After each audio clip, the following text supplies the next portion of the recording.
मध्य प्रदेश के सागर में छात्रों को लेकर बड़ी खुशखबरी है। जो छात्र आईआईटी और नीट के लिए एक बेहतर कोचिंग की तलाश में इंदौर और कोटा साथ ही मध्य प्रदेश के बाहर जाने के लिए मजबूर होते हैं, वजह है कोटा जैसे संस्थान बुंदेलखंड में नहीं है। लेकिन अब सागर और बुंदेलखंड के लिए बड़ी खबर है। यहाँ अब एक ऐसा कोचिंग संस्थान खुलने जा रहा है जिसमें कोटा जैसी फैकल्टी है, स्कॉलर की भी सुविधा है, बेहतर हॉस्टल सुविधा है और टॉप क्लास टीचर स्टाफ है। इस कोचिंग का नाम है ग्रंथालय, जो कुछ होनहार नौजवानों ने खोली है, जिसका पता मकरोनिया के रजा खेड़ी में बालाजी मोबाइल के 2nd फ्लोर पर है। क्या कहते हैं इस कोचिंग के ऑनर और फैकल्टी, जरा आप ही सुन लीजिए। नमस्कार, मैं हूं ब्रह्मदत्त दुबे, आप सागर एक्सप्रेस न्यूज के साथ हैं। किसी ने क्या खूब कहा है कि कौन कहता है कि आसमां में सुराख नहीं होता, एक पत्थर तो तबीयत से उछालो यार।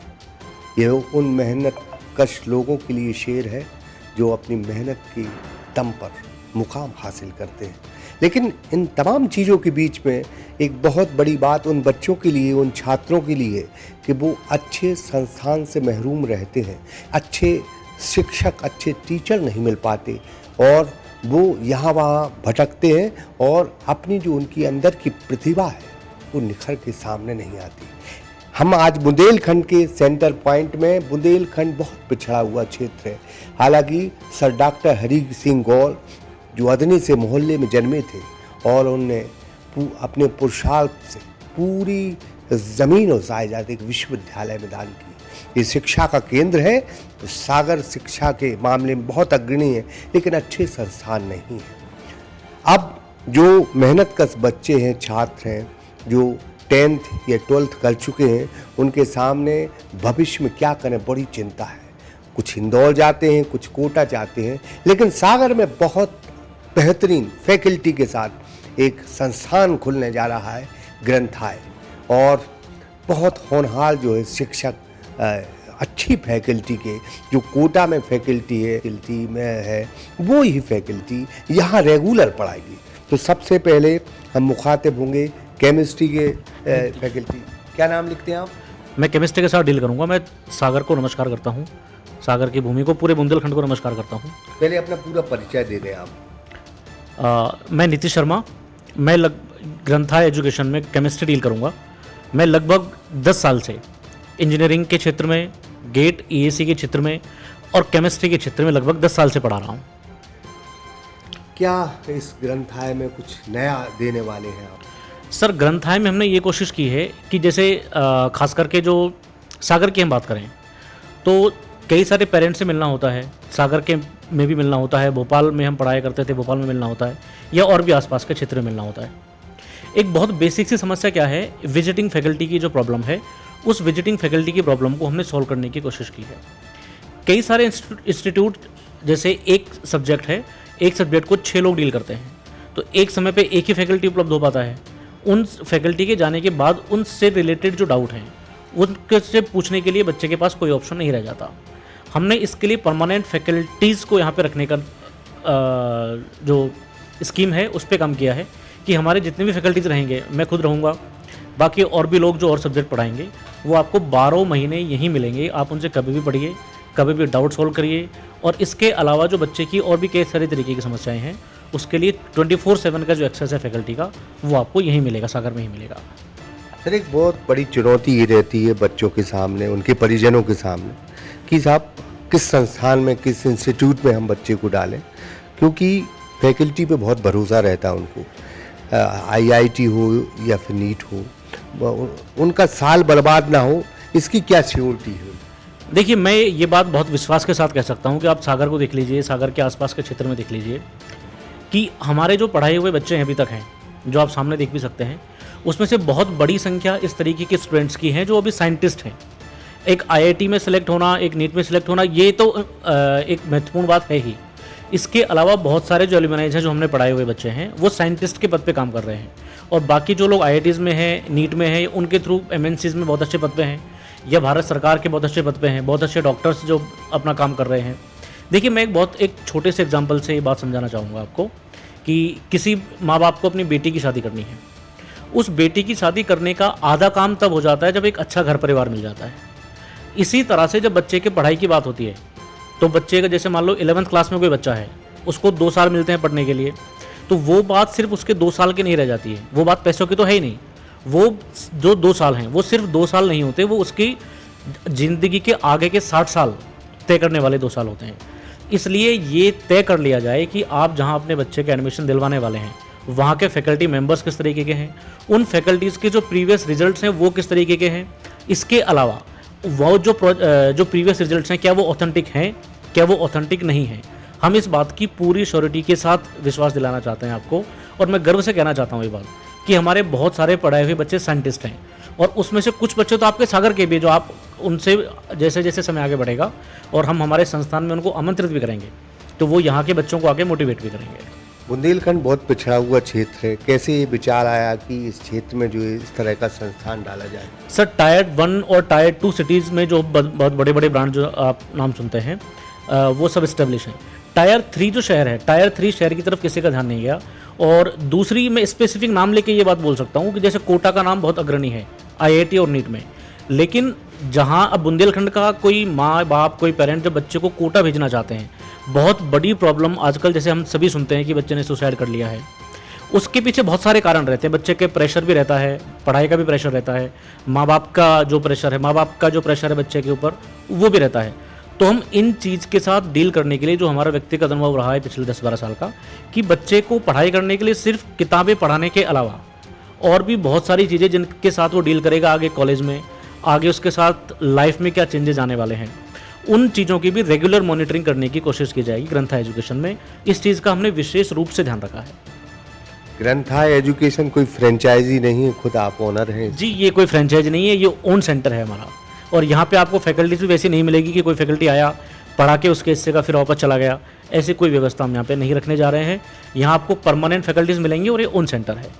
अभी आपकी ऑनलाइन क्लासेस चलती थी, अब मतलब अभी? जी, हम ऑनलाइन में 2021 से डील कर रहे हैं। जो आप देख भी रहे हैं यहाँ पे, ये हमारे पिछले जो साल के रिजल्ट हैं, पिछले साल के रिजल्ट जो अभी रिजल्ट आया है कल या परसों जो रिजल्ट आया है IIT मेंस का, उसमें जो रिजल्ट्स हैं वो रिजल्ट आप यहाँ पे देख सकते हैं। हम ये चाहेंगे कि थोड़ा ये रिजल्ट बताएं, क्योंकि कुछ होनहार बच्चे जो है ऑनलाइन क्लासेस में लोगों से पढ़ते रहे, वो देख सकते हैं आप परसेंटेज भी उनके जो है लिखे हुए हैं, बहुत बेहतर पोजीशन में आए हैं।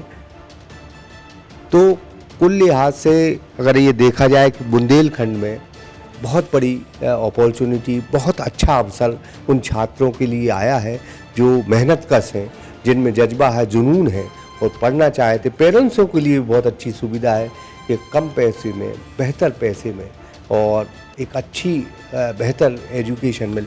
मतलब हम ये कहेंगे कि स्कॉलरशिप की क्या? जी, हमारे पास स्कॉलरशिप 2 स्कॉलरशिप मॉडल हैं। एक है GSET ग्रंथाय स्कॉलरशिप कम एडमिशन टेस्ट, जिसमें हम बच्चे को टेस्ट दिलवाते हैं और टेस्ट में बच्चा कैसा परफॉर्म करता है उस के अकॉर्डिंग बच्चे को स्कॉलरशिप दे दी जाती है, जिसमें होनहार जो बच्चे हैं, जो मान लीजिए पूरी फीस नहीं पे कर पाते हैं, तो उनको आर्थिक मदद मिल जाती है। इसके अलावा GSSP भी हम इस ग्रंथाय स्पेशल स्कॉलरशिप प्रोग्राम भी चलाते हैं, जिसमें मसलन कोई आर्मी डिपेंडेंट बच्चा है या सिंगल पेरेंट बच्चा है, ठीक है। इसके अलावा NCC अगर किसी के पास है, तो इस तरीके की जो विशेष रूप से या जो फिजिकली हैंडीकैप्ड है, फिजिकली चैलेंज जो बच्चा है, तो उन बच्चों के लिए भी अलग से स्पेशल स्कॉलरशिप प्रोग्राम हम लोग चलाते हैं। क्या एडमिशन की क्या प्रक्रिया है आपकी? एडमिशन की प्रक्रिया हमारे पास अभी जो हम अर्ली बर्ड्स के लिए दे रहे हैं वो स्कॉलरशिप टेस्ट के माध्यम से ले रहे हैं कि बच्चा कैसे परफॉर्म करता है उसके हिसाब से। फिर जैसे जैसे सीटें फुल होती जाएंगी तो उसके बाद आप हमारी ब्रांच पे आइए, हमारे ऑफलाइन सेंटर पे सागर में, यहाँ पे आके आप रजिस्ट्रेशन करवा सकते हैं। इसके अलावा हमारी जो वेबसाइट है www.granthay.com, वहाँ से आप रजिस्टर कर सकते हैं, या प्ले स्टोर से हमारी जो ऐप है ग्रंथाय एजुकेशन वो डाउनलोड करके अपने आप को वहाँ से भी रजिस्टर कर सकते हैं। एक बहुत बड़ा सवाल ये आता है कि कुछ पेरेंट्स जो है सेटिस्फाई नहीं होते, मतलब वो भटकते रहते हैं, मतलब उनको लगता है कि एक बेस्ट संस्थान में हमारा बच्चा जाए और एक ही साल में जो है वो माने। जी, इसके लिए हम देखिए जी, हमारा जो बैच शुरू हो रहा है वो 1 मई से शुरू हो रहा है। 1 मई से लेके 7 दिन तक हम जो क्लासेस देंगे वो एज डेमो क्लासेस होंगी, कि अगर बच्चे को नहीं समझ में आता है तो वो बच्चा अपनी फ़ीस पे बैक करके जा सकता है। और इसमें ख़ास बात यह है कि ऐसा नहीं है कि ये 7 जो क्लासेज हैं ये demo classes, special demo classes हैं, ऐसा नहीं होगा। हमारी रेगुलर क्लासेज होंगी जिनको बच्चा डेमो की तरह ट्रीट कर सकता है। आप क्योंकि कई सारी जगह पे ये प्रॉब्लम होती है कि डेमो क्लासेज बहुत अच्छे फैकल्टी से बहुत अच्छे टॉपिक के साथ ली जाती हैं, उसके बाद में जब बैच शुरू होता है तो वो और किसी टॉपिक से शुरू होता है। हम ऐसा नहीं करने जा रहे हैं। हमारी जो रेगुलर क्लासेस हैं रेगुलर क्लासेस ही हैं, लेकिन बच्चा 6-7 दिन के बैठ के उसमें अपने आप को ये तय कर सके कि क्या मेरे हिसाब से चीज़ें मिल रही हैं या मेरे हिसाब से चीज़ें नहीं मिल रही हैं। मैं एक बहुत छोटा सा एग्जांपल, जैसे मैं मान लो कोई भी टॉपिक एक पढ़ाता हूँ केमिस्ट्री में, जैसे मान लीजिए मैंने मोल कॉन्सेप्ट आपको एक टॉपिक पढ़ाया, मैं पूरी गारंटी के साथ ये कहता हूँ कि बेटा इस मोल कॉन्सेप्ट के दुनिया भर में जितने भी क्वेश्चन पूछे गए हैं जहाँ कहीं भी, आप उसके क्वेश्चन अगर कर पा रहे हो तो मैं सही पढ़ा रहा हूँ, अगर उनके क्वेश्चन आपसे नहीं हो रहे हैं तो फिर मुझ में कोई ना कोई गलती है। तो मैं ये एश्योरिटी देता हूँ बच्चों को कि आप दुनिया भर में कहीं भी इससे संबंधित क्वेश्चन पूछे गए हैं उनको आप ईजिली सॉल्व कर पाओगे। तो ये सर थे जो बता रहे थे कि क्या अपॉर्चुनिटी रहेगी, क्या स्ट्रक्चर रहेगा, क्या मतलब स्कॉलरशिप रहेगी। एक और सर हैं, उनसे भी हम मुखातिब होंगे थोड़ी देर में। तो बुंदेलखंड के सागर में एक बहुत अच्छा अवसर है उन छात्रों को जो मेहनत कश हैं और मध्य प्रदेश से बाहर जाने की सोच रहे हैं, क्योंकि बुंदेलखंड के सागर में ग्रंथालय आने वाला है और शुरू भी हो चुका है। अब क्या उसकी प्रक्रिया है, एडमिशन की क्या प्रक्रिया है, हॉस्टल की क्या प्रक्रिया है, हम विवेक सर से बात करेंगे जो ऑनर हैं इस कोचिंग के। सर एडमिशन की प्रक्रिया ये है कि हम लोग पहले एक स्कॉलरशिप टेस्ट लेते हैं, GSET ग्रंथालय स्कॉलरशिप कम एडमिशन टेस्ट। और सर ये ऑनलाइन भी है और ऑफलाइन भी है। बच्चा इसको ऑनलाइन भी दे सकता है, हमारा ऐप है ग्रंथालय एजुकेशन, प्ले स्टोर से डाउनलोड करके, और ऑफलाइन हमारे सेंटर पे विजिट करके भी दे सकता है। प्लस सर बहुत सारी जो प्रॉब्लम मैंने देखा कि लोग फेस करते हैं, क्योंकि क्षेत्र का बहुत बच्चा है, जैसे छतरपुर है, बंडा है, रहली है, तो उनके लिए हम लोगों ने हॉस्टल, जो वेंडर्स हैं हमारे, जो एडमिनिस्ट्रेटिव टीम है हमारी, उसने हॉस्टल की व्यवस्था कर रखी है।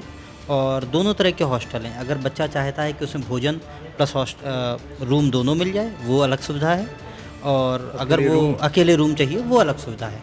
तो हमारी जो एडमिनिस्ट्रेशन की टीम है वो पेरेंट्स को हेल्प कर देती है। IIT और नीट के लिए अच्छी तैयारी होगी, ये विश्वास बुंदेलखंड के लोगों में हो जाए।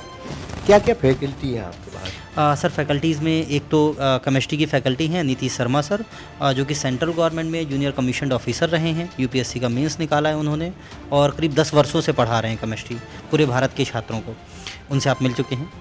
दूसरा मैं सर फिजिक्स के लिए हूँ, और मैं गेट और IES मैकेनिकल इंजीनियरिंग के 6 सब्जेक्ट पढ़ाता रहा हूँ, प्लस IIT JEE का फिजिक्स पढ़ाता रहा हूँ पिछले 6 वर्षों से।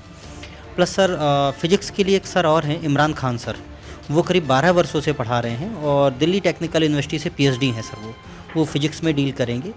इसके बाद सर जो अपने मैथमेटिक्स की फ़ैकल्टी हैं और बायोलॉजी की फ़ैकल्टी हैं वो कोटा से हैं अपनी। तो फैकल्टी पैनल अपना जितना भी है वो सारे ऐसे हैं जो 6 से लेकर के 12 वर्षों तक के अनुभवी हैं। और सर एक चीज़ और मैं मेंशन करना चाहूँगा जो नीतीश सर ने भी कहा था, और बहुत इम्पॉर्टेंट है, कि हम लोग एक परमानेंट फैकल्टी का सिस्टम लाए हैं। दरअसल अभी सागर में क्या हो रहा है, या फिर हर जगह क्या हो रहा है कि कुछ टॉपिक फैकल्टीज़ ने पढ़ाए और उसके बाद दूसरी फैकल्टीज़ आ गई। तो जब बच्चे को उस टॉपिक में डाउट आता है, फॉर एग्जांपल वो ऑप्टिक्स पढ़ रहा है और ऑप्टिक्स में बच्चे को डाउट आया, तब तक ऑप्टिक्स वाली फैकल्टी जा चुकी होती हैं, फिर बच्चा डाउट किससे पूछे। इसलिए हम एक परमानेंट फैकल्टी का सिस्टम लाए हैं कि हर सब्जेक्ट में 2 परमानेंट फैकल्टीज़ होंगी, और उन्हीं से हम पूरा सब्जेक्ट कंप्लीट कराएंगे। बच्चा किसी भी समय डाउट पूछ सकता है। सीटें कितनी रहेंगी, और मतलब आप कितनी सीटें रखना चाहते हैं, क्योंकि भंडारा ना हो कि हाँ सर, एक्चुअली ये भंडारा नहीं है, हम यहाँ पे केवल 200 सीट लेकर के आए हैं। इस साल हम केवल 200 बच्चे पढ़ाएंगे, IIT JEE और नीट दोनों मिला करके मैक्सिमम 200 स्टूडेंट, और उसके बाद हम लोग नो एडमिशन का बोर्ड लगा देंगे, क्योंकि हम क्वालिटी मेंटेन करना चाहते हैं सर। फ्रेंचाइजी और खुद की संस्थान में क्या अंतर देखते हैं आप? सर फ्रेंचाइजी को ये पता होता है कि पैसे कैसे कमाना है, और ख़ुद के सेंटर को, और जो एकेडमिक टीम किसी सेंटर को चलाती है उनको ये पता होता है कि क्वालिटी कैसे डिलीवर करना है। सर पैसा उद्देश्य हो सकता है जीवन का, लेकिन वो सेकेंडरी उद्देश्य है। प्राइमरी उद्देश्य ये है कि हम जिन बच्चों को पढ़ा रहे हैं उनको क्वालिटी कंटेंट कैसे दें, उनने जो 1 साल या 2 साल हम पे भरोसा किया है वो भरोसा बेकार ना जाए, उनके जीवन में कुछ बेहतर मिले। आपकी फैकल्टी जितनी है पूरे देश में बच्चों को पढ़ाया है, कुछ साइंटिस्ट हैं, कुछ बेहतर IIT में अच्छे संस्थान मिल गए, तो उम्मीद है कि सागर से कुछ बेहतर नौजवानों को आप सभी जगह पहुंचाएंगे। बिल्कुल सर। और सर एक जो मैं हमेशा कहता हूँ कि जो बुंदेलखंडी अस्मिता होती है ना सर, एक बुंदेलखंडी जो गर्व होता है उसको अपन जीवंत रखेंगे। और जैसे कोटा के लोगों ने, एक्चुअली सर कोटा को किसी अमेरिका के लोगों ने नहीं बनाया, कोटा को कोटा के लोगों ने बनाया। कोटा के कुछ लोग खड़े हुए, उनने संकल्प लिया कि हम यहाँ पर अच्छी एजुकेशन देंगे और पूरा देश कोटा की तरफ देख रहा है आज। अगर सागर के लोग संकल्प कर लेंगे और हम सागर के लोग मिलकर के अच्छी एजुकेशन देने लग जाएंगे तो पूरा देश सागर की तरफ देखने लग जाएगा। तो सर इसको भी एजुकेशन का एक हब डेवलप कर सकते हैं हम लोग सागर को। हम किसी और संस्थान का तो नाम नहीं लेंगे, लेकिन जो नींव बहुत बेहतर तरीके से रखी जाए, निश्चित तौर पर एक बुलंद इमारत ज़रूर होती है। बिल्कुल सर। तो न्यू अच्छी होगी सर, क्योंकि हमने जो फैकल्टीज़ रखी और फैकल्टी जो लाए, एक्चुअली ये सेंटर मेरा या किसी फैकल्टी का नहीं है, ये सेंटर हम सब का है। ये सेंटर जितनी भी एकेडमिक्स टीम है सर, सब लोग जितनी भी फैकल्टीज इसके हैं और जितनी भी मैनेजमेंट टीम में लोग हैं, सब इसके फाउंडिंग मेंबर हैं। तो वो एक जो आत्मीयता है कि हमको क्वालिटी डिलीवर करनी है, 200 बच्चे जो हम आएंगे 200 में से 200 का सिलेक्शन कराना है, वो भाव है इस संस्थान को लेकर के। इसलिए सर न्यू मजबूत है, इमारत भी मजबूत होगी। आगे और क्या प्लान है? ये तो पहले साल का स्ट्रक्चर बताया, अगर डिमांड ज़्यादा बढ़ती है कि नहीं साहब संस्थान अच्छा है और भी एडमिशन लो, तो फिर ऐसे में क्या? सर हम 200 बच्चों का एक मॉडल बनाएंगे कि हम 200 बच्चों की तैयारी ऐसे करते हैं, फिर उस मॉडल को लेकर के जाएंगे हम। एक होता है सर, हमने एक बैच बना दिया और उसी में 500 बच्चे भर लिए, हम कभी ऐसा नहीं करेंगे। हम एक मॉडल डेवलप करेंगे कि हम इस साल 200 बच्चे पढ़ा रहे हैं, 50-50 के 4 बैच बना रहे हैं। ये बैच हमारे हमेशा सीमित रहेंगे 50 या 60 बच्चों के, और उसी मॉडल को हर शहर में अप्लाई करेंगे। और हमारी चाहत बिल्कुल भी नहीं है कि हम टियर 2 और टियर 1 सिटी में जाएं। हमारी चाहत है कि भारत की जितनी भी टियर 3 सिटीज़ हैं, सागर जैसे शहर हैं, उनको डेवलप करें। वहाँ पर एक एजुकेशन के सेंटर ऐसे डालें कि बच्चों को बाहर ना भटकना पड़े। कुछ संस्थान स्कॉलरशिप की बात करते हैं और फिर जब जाओ तो बात दूसरी निकलती है। आपकी मतलब? नहीं सर, हमारे यहाँ जितने भी बच्चों ने स्कॉलरशिप दी है उनको मिली भी है। तो चूँकि सर पूरा एक ट्रांसपेरेंट प्रोसेस है, आप ऐप में जाते हैं, स्कॉलरशिप टेस्ट देते हैं, उसका रिज़ल्ट जनरेट होता है और उसके बाद एक रिपोर्ट कार्ड होता है जिसको हम बच्चों को मेल करते हैं। तो पूरा एक ट्रांसपेरेंट पारदर्शी सिस्टम है, इसलिए उसमें कुछ भी ऐसा नहीं है जो गलत हो। कब से आप स्टार्ट शुरू हो गया, कब से ये प्रक्रिया पूरी शुरू होने वाली है? सर 1 मई से बैच शुरू हो रहे हैं अपने, और हम लोग मार्च से यहाँ पर आ चुके हैं। फरवरी में हम लोग सागर आ गए थे। और सर एक छोटी सी चीज़ और मैं मेंशन करना चाहूँगा, फरवरी में हम लोग आ गए थे, लेकिन हम लोग मई में ही चीज़ों को शुरू कर रहे हैं। उसके पीछे का लॉजिक ये है कि हम क्रैश कोर्स नहीं देना चाह रहे थे। क्रैश कोर्स में क्या होता है सर कि आप बच्चे को 2 महीने पढ़ाते हैं, मतलब जो 1200-1500 घंटे का सिलेबस है उसको आप 200 घंटे 300 घंटे में ख़त्म करने की कोशिश करते हैं। बच्चा उससे क्या होता है सर, इरिटेट हो जाता है और सब्जेक्ट के प्रति जो इंटरेस्ट है उसका वो ख़त्म हो जाता है। और क्रैश कोर्स में पढ़ने वाला बच्चा जानता है और टीचर भी जानता है कि क्रैश कोर्स से कभी सिलेक्शन नहीं होते। इसलिए सर फरवरी में हम लोग सागर में आ चुके थे और हम मई से बैच स्टार्ट कर रहे हैं। मैं समझता हूँ कि एक पेरेंट्स को बहुत चिंता रहती है कि उसके बच्चे का साल बर्बाद ना जाए, 1 साल में ही वो सफल हो, इसके लिए पूरी तैयारी है। बिल्कुल है सर, बिल्कुल है। जो भरोसा लोगों ने हम पे किया है और आगे जा कर के जो लोग भरोसा करेंगे उनका भरोसा नहीं टूटेगा, ये तो दृढ़ संकल्प है हमारी पूरी टीम का। आपके पास पूरे देश में जो पढ़ाने वाली फैकल्टी, पूरे देश के बच्चों को पढ़ाया जिसने वो फैकल्टी है, तो एक अच्छी फैकल्टी है। उम्मीद है कि आप लोग जो है आगे सागर का भी नाम रोशन करेंगे। जी सर, बिल्कुल सर। सागर आने का उद्देश्य क्या रहा कि सागर में? सर चूँकि मैं बुंदेलखंड से ही हूँ, मैं बुंदेलखंड से ही हूँ, तो जाहिर सी बात है कि बुंदेलखंड के ही किसी शहर को मैं चुनना चाहता था। और बुंदेलखंड में 2 ही सेंटर हैं जो मैं मानता हूँ बनाए जा सकते थे। एक झांसी है जिसको बुंदेलखंड में एक सेंटर माना जा सकता था बड़ा, और दूसरा सागर है। तो सागर मुझे पहला सेंटर ज़्यादा उचित लगा क्योंकि मैं भोपाल में काम कर चुका हूँ, भोपाल में रह चुका हूँ, इसलिए सागर मुझे सूटेबल लगा। बहुत बहुत धन्यवाद। जी सर। तो हम ग्रंथालय की टीम से मुखातिब हुए। निश्चित तौर पर बुंदेलखंड के लिए बहुत बड़ी सौगात है और एक बहुत बेहतर फैकल्टी जो पूरे देश में बच्चों को पढ़ा चुकी है। इनके पढ़ाए हुए बच्चे साइंटिस्ट हैं और आईआईटी के अच्छे संस्थानों में। उम्मीद है कि बुंदेलखंड को ये बहुत बड़ा अवसर मिला है और उन परिजनों से गुजारिश है कि जल्द ही ग्रंथालय में संपर्क करें। इसका मेन जो ऑफिस है वो मकरोनिया के रजा खेड़ी में। आशीष रजक के साथ Brahmadatt Dubey, Sagar express news, Sagar. Yes palace resort and Meera marriage garden 1 April से आपकी सेवा में हाजिर, जहां आपको मिलेगा स्वादिष्ट भोजन के साथ फैमिली केबिन रूम, परिणय हॉल, रेस्टोरेंट, किटी पार्टी एवं बर्थडे पार्टी के लिए आज ही संपर्क करें। सेमराबाग, रानी दुर्गावती बाड़, number 1, 4 line link road, Makronia, सागर।